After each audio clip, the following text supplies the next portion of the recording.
J'ai une blouse, noire, moche, en nylon soyons modernes, avec des petites lignes rouges moches. Je marche la tête haute vers un avenir d'études et de savoir. Je pense que ma mère a dû me traîner par les pieds le long des 500 mètres qui nous séparent de l'école maternelle. Je découvre alors l'abandon, la scolarité et la faune morveuse d'un monde impitoyable dans une école qui n'a de maternelle que le nom.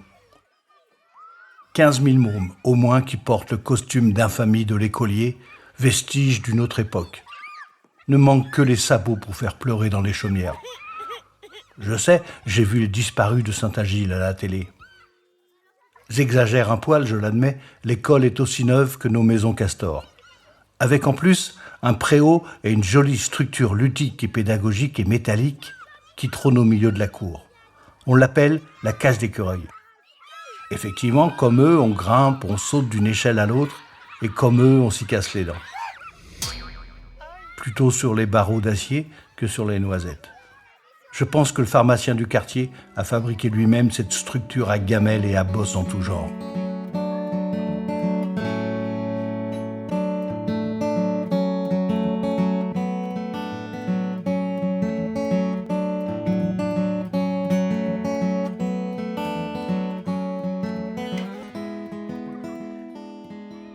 Madame la maîtresse s'appelle Madame Lemoine. Elle est jeune, elle est gentille, elle est bretonne, mais il en faut plus pour m'apprivoiser. Je décide le jour même de cette rentrée qui met un terme à ma vie d'enfant libre, de ne pas m'asseoir. Je reste donc debout, toute la matinée, bras croisés et muet, et l'après-midi aussi. Je cherche encore maintenant quelles sont mes motivations, mais elles doivent être puissantes, car je recommence le lendemain. Debout, seul contre tous, non mais... Mais j'ai oublié que Madame Lemoine a quelques notions de l'entêtement et me laisse tranquille.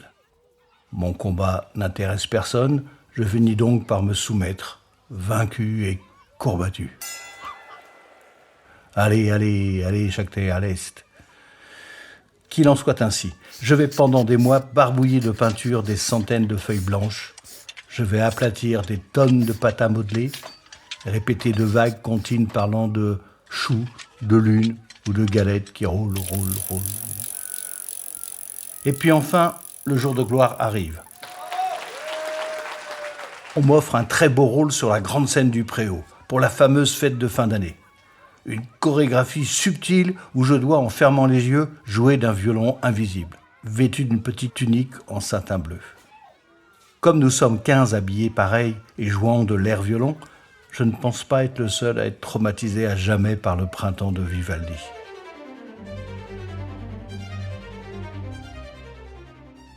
L'année suivante, Madame Lemoine, fière de ses origines et certainement membre de l'amicale des Menhirs Repentis, entreprend de nous inculquer les pas de la gavotte de Ploné-Robras. Danse qui se pratique à deux, un gars, une fille et tralalalé, non. Hélas, notre école est une école de garçons et seulement de garçons. C'est quand je comprends que nous serons costumés que je remercie le bon Dieu d'avoir été tiré au sort pour danser avec un chapeau rond et pas avec la coiffe de Pont-Aven. Mon ami, mon copain, mon pote, Didier, n'a pas eu cette chance. Mais la robe lui va à ravir, la coiffe aussi. Je ne crois pas m'être moqué de lui, ou pas trop. Alors, le jour de la fête de l'école, sonnez biniou et résonnez bombarde, le succès est total. Je décide donc ce jour-là de supporter les longs mois précédents pour vivre une fois par an cet instant de gloire. Comme quoi, les feux de la rampe, l'appel de la Bretagne, le destin déjà me fait de l'œil.